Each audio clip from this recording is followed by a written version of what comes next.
¿Qué tal? Yo soy el pastor Vladi y me da tanto gusto el darle una bienvenida a este segundo estudio de las citas del año 2022. Estamos tan agradecidos con nuestro buen Dios que nos permite llegar a cada uno de ustedes y compartir y agregar valor por medio del estudio de la Escritura para que usted vaya creciendo en la misma y para que siga conectando a Jesús en toda la Biblia y para que veamos qué es esto de los tiempos del Señor, qué es esto de las citas del Señor. Estamos ya explicando hoy nuestra segunda cita y vamos a empezar y le ruego que me acompañe a hacer una oración. Te damos muchísimas gracias, Señor, por tu fidelidad, por tu amor, por tu gracia, por tu favor. Te damos gracias, Señor, porque has permitido que este estudio salga al aire y ahora ponemos delante de ti todo aquello que vamos a repasar, aprender y que tú pongas en mi boca, Señor, solamente lo que está escrito, que nos ayudes a interpretarlo y que nos ayudes a dilucidarlo en el nombre de Jesús. Amén y amén. Muy bien. En primer lugar, vamos a hacer un repaso. Ya veíamos la semana pasada la cita de Troa. Y nuestro punto de partida, al igual que en esta cita, hoy es que las citas son de Dios, no son de una religión, que en nuestro legado cristiano ha habido mucha maledicencia con respecto a las mismas, pero sostenemos que son de Dios y que tienen que ver con nosotros aún hoy en día. Y ya veremos un poquito la cosmovisión de las mismas teniendo en mente el sacrificio del Mesías como un parteaguas para tener una visual correcta de las citas. Entonces los cristianos, los creyentes del siglo XXI no estamos eximidos de recordar, de saber, de conectar, de aprender y de practicar, sobre todo de incorporar a nuestra disciplina espiritual estas citas. Un poquito de esto lo explicábamos la semana pasada en la cita de Yom Teruah, y para no hacerlo tedioso vamos entonces a entrar al tema. Y hoy vamos a ver Yom HaKippurim. Esto se ha traducido de muchas maneras como el día del perdón, el día de Yom Kippur, pero el nombre bíblico es Yom HaKippurim, y si tuviéramos que traducirlo, yo me inclinaría por la traducción el día de las reconciliaciones. Año con año es muy impresionante para este servidor de ustedes cómo tenemos más y más revelación. Hemos leído mucho al respecto, pero pareciera ser que año con año Dios se encarga de que podamos develar un poquito más, de que podamos ver otro aspecto que no habíamos visto, y quizás esa sea la razón por la que todavía 4 o 5 años después de estar haciendo estas citas, seguimos publicando estos estudios. Hoy queremos decir que la cosmovisión desde la cual lo estamos viendo es el gran día del Señor, que tiene 4 rostros, es decir, 4 citas. Hoy vamos a ver la segunda. Entonces, iniciamos con la lectura del libro de Levítico y quiero pedirle que me acompañe. Dice así Levítico 23:26. Y habló el Señor, es decir, Adonai, a Moisés diciendo, versículo 27, pero los 10 días de este mes séptimo será el día de las reconciliaciones. Tendréis santa convocación y afligiréis vuestras gargantas y ofreceréis ofrenda encendida al Señor. Recordar nada más, lo mencionábamos la semana pasada, que cuando se habla de presentar una ofrenda de vaca o presentar cualquier ofrenda del ganado o lo que sea, este sacrificio ya fue cubierto por nuestro Mesías en el madero del Calvario. Y recordar que eso es lo que la carta de Hebreos explica en detalle. Versículo 28. Ninguna obra haréis en este mismo día, porque es día de reconciliaciones para reconciliarnos delante del Señor vuestro Dios. 29. Porque toda persona que no se afligiere en este mismo día será cortada de su pueblo. Y cualquier persona que hiciere obra alguna en este mismo día, yo destruiré la tal persona de entre su pueblo. Ninguna obra haréis, estatuto perpetuo será por vuestras edades en todas vuestras habitaciones. Versículo 32. Sábado de sábados, es decir, en hebreo Shabbat Shabbaton, será a vosotros y afligiréis vuestras gargantas, comenzando a los 9 del mes en la tarde, de tarde a tarde, reposaréis vuestro Shabbat, vuestro sábado. La idea entonces de este servidor es poder hacer una lectura alrededor de estas citas que son de Jesús, son las citas de Jesús, porque Jesucristo es el mismo de ayer, hoy, por todos los siglos, y cómo hacer una lectura que nos pueda acercar a Él. Entonces ya decíamos que parte de eso es que este año estamos viendo los 4 rostros del Día del Señor. Lo primero que quiero decir acá es algo que ya mencionaba en la introducción, y es que si tomamos el sacrificio, el tiempo del Señor Jesús aquí en la tierra como un parteaguas, hemos de decir que las citas cobran un antes y un después. En primer lugar, Yom Kippurim anunciaba antes de Jesús la reconciliación que el Cordero único inmolado de Dios, que iba a portar el pecado del mundo, ofrendaría su vida por ellos, a quienes ellos llamaría pueblo. Pero cuando hablamos, y por eso, por eso se acostumbraba en el pueblo de Israel hasta el siglo I, y luego lo siguieron haciendo los judíos únicamente, acostumbraban a tener esa aflicción con un ayuno. El ayuno sigue siendo vigente, pero lo hacían en función de ver si Dios ese año les iba a perdonar. Ahora, una vez que el perdón del Mesías fue derramado sobre nosotros y que nosotros ahora vivimos por gracia ese perdón, entonces la cosmovisión de nosotros cambia hacia el futuro y nos indica que un día la aflicción de la garganta, que es el que no pase comida, lo que está señalando a futuro es que un día nosotros no tendremos necesidad de comer porque seremos como los ángeles. Entonces, de todas maneras, es importante recordar y profetizar ese evento. Es decir, nosotros ya recibimos el perdón. Pero una vez habiendo recibido el perdón, estamos requeridos de parte de Dios de guardar estos tiempos como una señal de lo que va a ocurrir después del anuncio del Señor, que fue la cita de la semana pasada, y hoy veremos de qué se tratará. Ahora, para ir adentrándonos entonces en este concepto, vamos a hablar un poquito del significado de la palabra Kippurim. Yom HaKippurim, Yom, día, HaKippurim, reconciliaciones. El verbo que da origen a esta palabra es el verbo kapar. Y este verbo tiene la idea de cubrir, de recubrir. En otras palabras, hacer una reconciliación del hombre con el pecado que él mismo había invitado a ser parte de su vida. El pecado ha dejado descubierta la muerte, y desde entonces Dios está tratando de, no está tratando, pero está trabajando en la reconciliación, en este proceso que ya lleva muchísimos años. Algunas traducciones ponen acá la palabra expiar, que tiene como la idea de sufrir un castigo por un delito, y aunque Jesús ciertamente sí hizo por nosotros, la idea más amplia es que Él hizo reconciliaciones.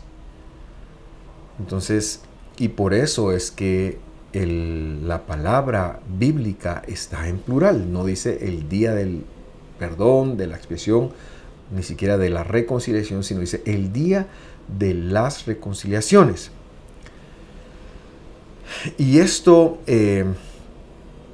tenemos que recordar que el cómo se hacía esa reconciliación, que era una figura de lo que el Mesías iba a hacer, está descrito en el capítulo 16 de Levítico, y lo veremos en algún momento.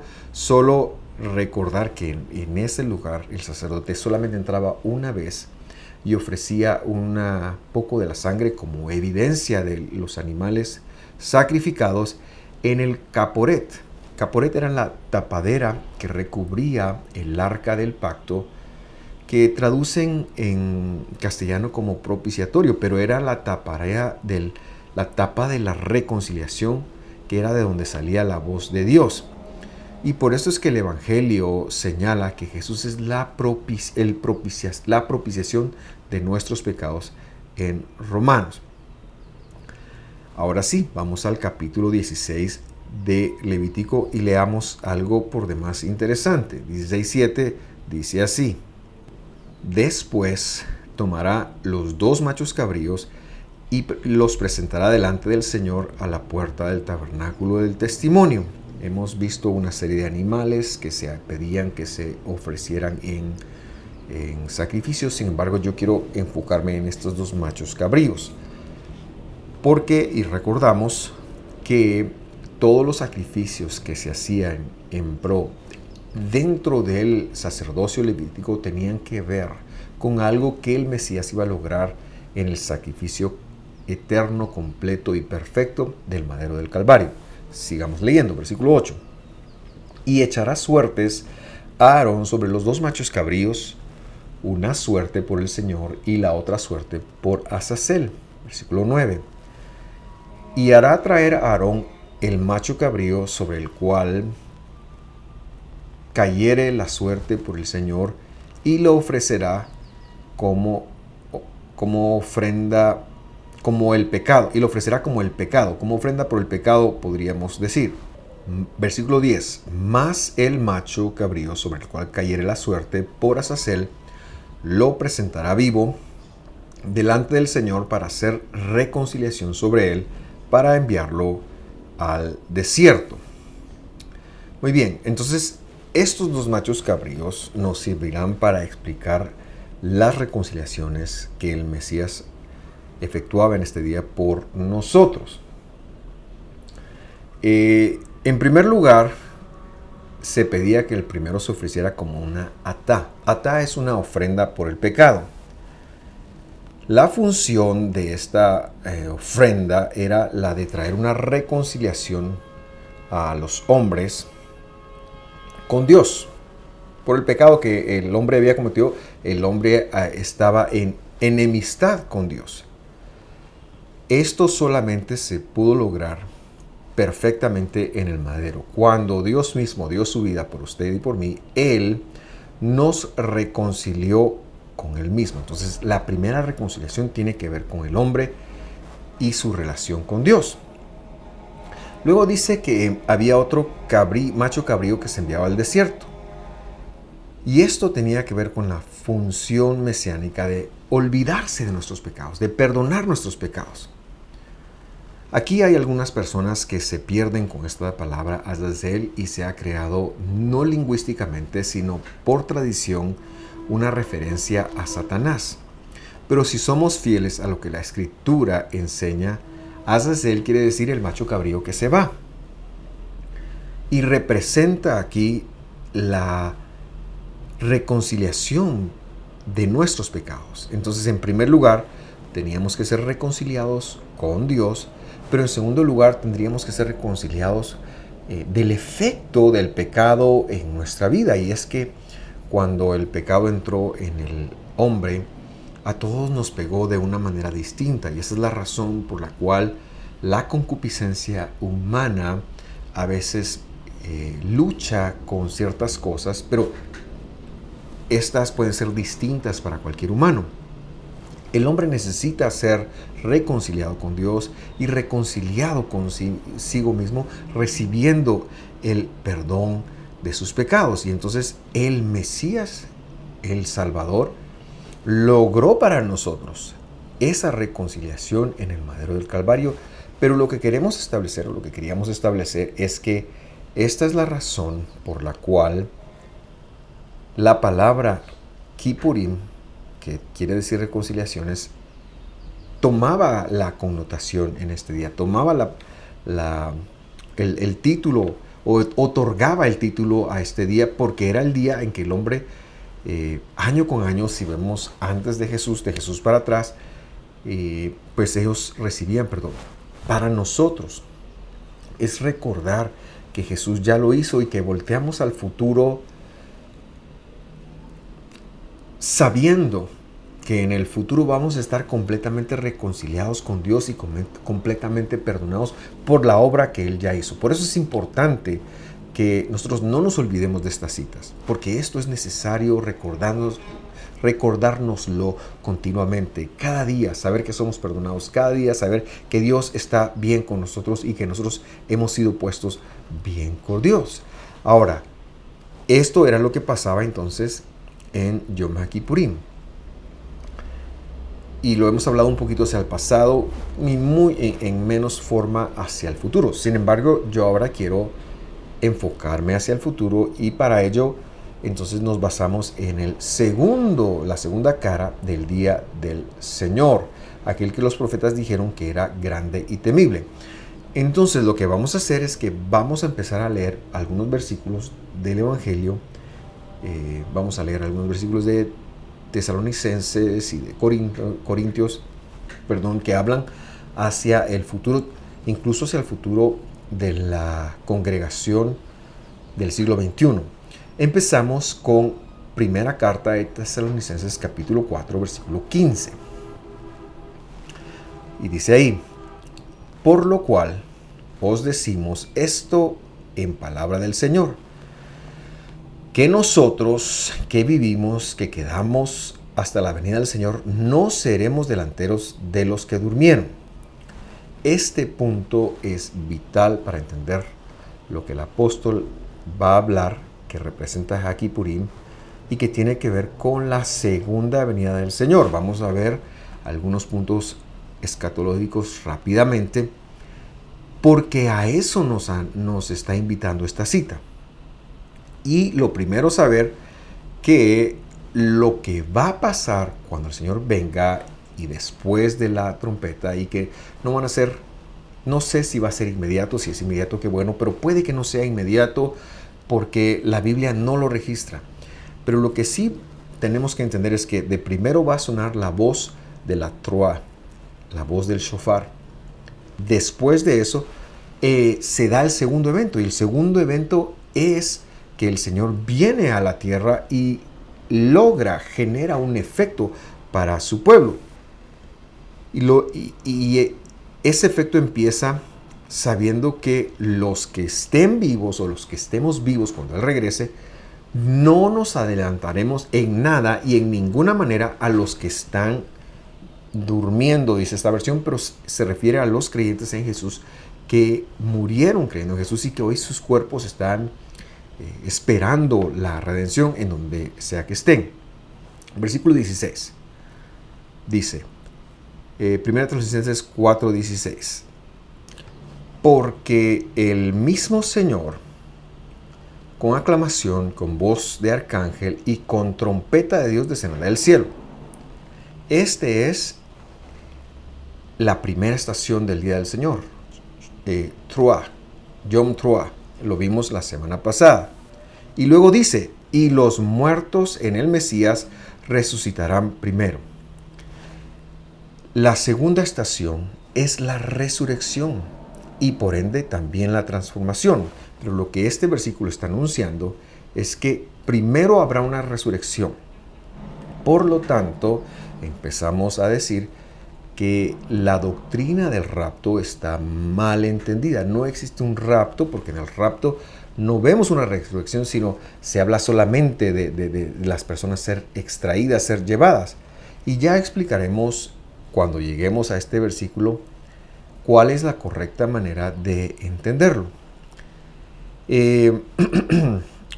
Yom HaKippurim, pero antes de ello, Yom HaKippurim representa la transformación y la resurrección a un cuerpo como el del Mesías, que va a ocurrir con aquellos que esperamos la venida del Señor, pero que somos salvos por Él. La Biblia dice lo siguiente en Primera de Juan, capítulo 3, versículo 2, dice, amados, ahora somos hijos de Dios. Ahora ya lo somos, ¿verdad? Ya somos como Dios. Y aún no se ha manifestado lo que habremos de ser. Es decir, todavía vamos a morir, todavía En el caso de Juan, él murió. En el caso de los últimos 2000 años, aquellos que han creído en Jesús han muerto, y si el Señor no viene en 50, 60, 80, 100 años, probablemente todos los que están viendo este video también vamos a enfrentar este paso de la muerte. Por eso no se ha manifestado lo que habremos de hacer. Pero luego sigue diciendo el versículo: sabemos que cuando el Mesías se manifieste, es decir, cuando Él regrese, seremos homogéneos a Él, seremos como Él, porque lo veremos como Él es. Nuestro cuerpo será transformado, tanto aquellos que resuciten como aquellos que estén vivos, al cuerpo del Mesías que tuvo después de su muerte. Y esta es la segunda estación, y esto es lo que ocurre en Yom Kippurim.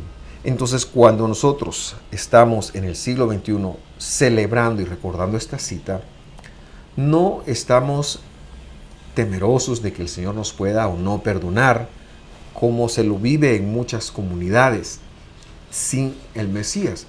No, nosotros sabemos que hemos recibido el perdón, pero estamos acá viendo hacia el futuro y proclamando que un día este cuerpo será transformado y que aquellos que han muerto en Jesús resucitarán. El paralelismo de esta enseñanza la encontramos en la primera carta de Corintios, capítulo 15, versículo 51. Le invito a leerlo conmigo. He aquí, les digo un misterio.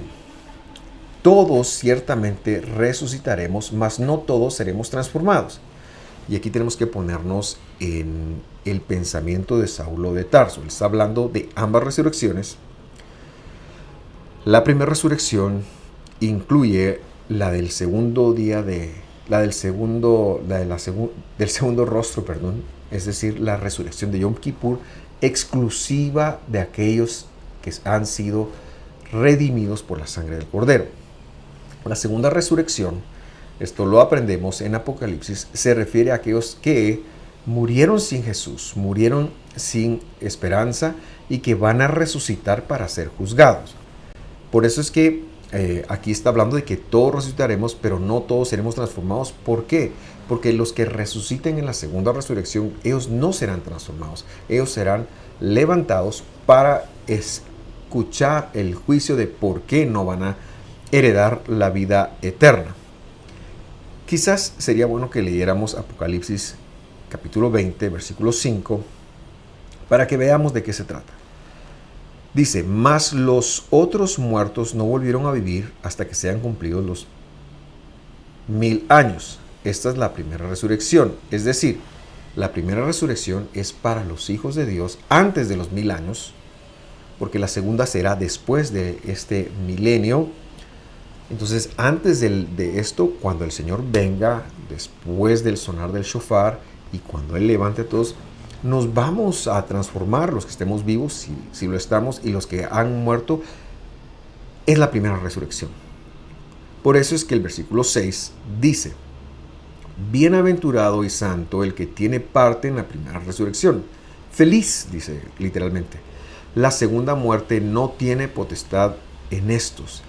Antes serán sacerdotes de Dios y del Mesías y reinarán con Él 1000 años. Entonces aquí ya termina de aclararnos cómo es que se dará este juicio. Benditos aquellos que por haber creído en Jesús, por haber sido conducidos a creer en Jesús, resucitarán. Y esto es precisamente Yom Kippurim. Eso es lo que está ocurriendo en Yom Kippurim, lo que está recordando, lo que nos pide hoy que celebremos de cara al futuro. Regresando a 1 Corintios 15:52, dice: en un momento, en un abrir y cerrar de ojos, a la final trompeta, dice, porque será tocada la trompeta y los muertos serán levantados sin corrupción, mas nosotros seremos transformados. Quiero que por favor regresaremos a comparar lo que dice Primera de Tesalonicenses capítulo 4, versículo 17, pero que antes de leerlo ahí, usted pueda conectar que Corintios está diciendo que va a ser rápido, es decir, en un abrir y cerrar de ojos, cuando llegue la última trompeta. Dice, los muertos serán levantados sin corrupción. Porque esto es congruente con lo que había dicho, que los muertos, que nosotros los vivos no vamos a anteceder a los muertos. Y luego Pablo enseña aquí que luego de que se levanten los muertos, entonces nosotros seremos transformados. Esto para llevar un orden de eventos. Ahora sí, vamos a Tesalonicenses y terminemos de leer. Entonces nosotros los que estemos vivos y permanezcamos seremos arrebatados. Si usted recuerda lo que decía el versículo 16 de Tesalonicenses, habíamos dicho que los muertos en Cristo resucitarán primero, ¿verdad? Pero que aquí lo que estábamos viendo, lo que se ve acá, es que los que están vivos serán arrebatados. Pero ya no se habla nada de los que están muertos. Entonces no lo hemos entendido bien. Por lo tanto, es necesario explicarlo. Nosotros los que estemos vivos y permanezcamos seremos arrebatados. La palabra arrebatados, déjeme buscarla en griego. Acá lo tengo, perdón. Es la palabra harpazo. Harpazo.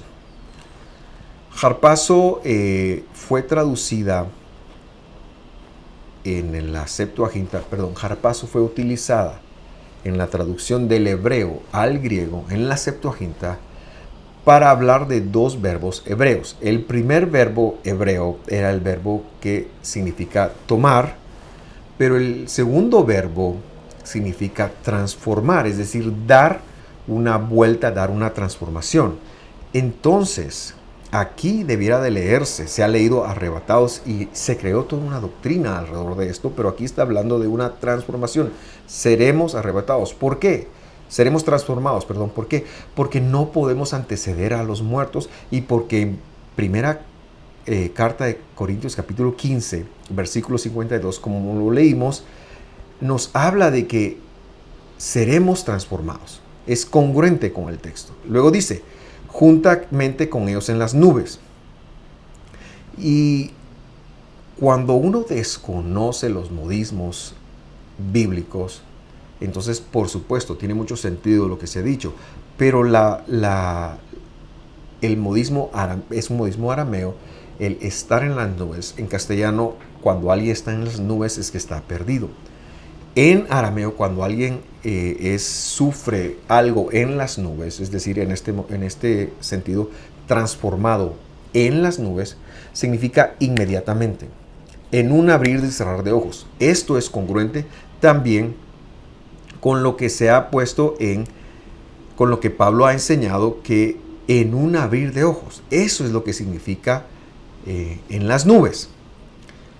Al encuentro del Señor en el aire, en el avir, dice, y esta palabra sí significa aire, pero también es otro modismo que se refiere a la corona, al hueco, al espacio que está entre el cerebro y la corteza del hueso de la cabeza. Hay un espacio ahí y se refería a la corona. Por eso entendemos que corona de justicia, y así estaremos con el Señor para siempre.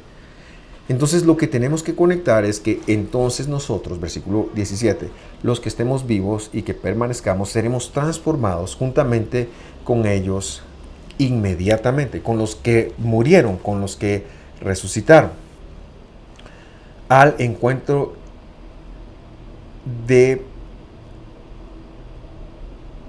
al encuentro del Señor con la corona de justicia, y estaremos con Él para siempre. Muy bien.